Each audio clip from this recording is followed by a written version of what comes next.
चली में पैदाइश के रोज़ बिछड़ जाने वाला बच्चा 42 साल बाद अपनी वालिदा को ढूंढने में कामयाब हो गया। दोनों की पहली मुलाकात के वक्त जज्बाती मनाजिर देखने को मिले।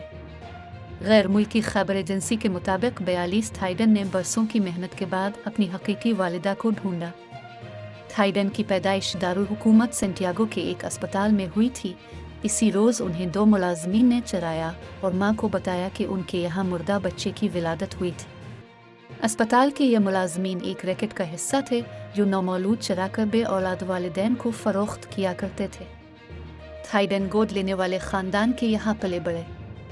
गोद लेने वाले ख़ानदान ने बताया था कि आपके वालिदैन समेत कोई भी रिश्तेदार ज़िंदा नहीं, इसलिए हमने गोद ले लिया, लेकिन वो हमेशा अपने हकीकी ख़ानदान से मिलने के लिए बेताब रहे। दूसरी जानिब उनकी हकीकी वालिदा इस चीज़ से बेखबर थी कि उनकी औलाद ज़िंदा है और किसी और माँ की गोद में पिल रही है। थाइडन को रवां बरस अपने हकीकी वालिदैन से मिलने की उम्मीद इस वक्त हुई जब उन्हें एक NGO के बारे में पता चला जिनकी मदद से कई बिछड़े बच्चे बरसों बाद भी अपने प्यारों से मिल गए।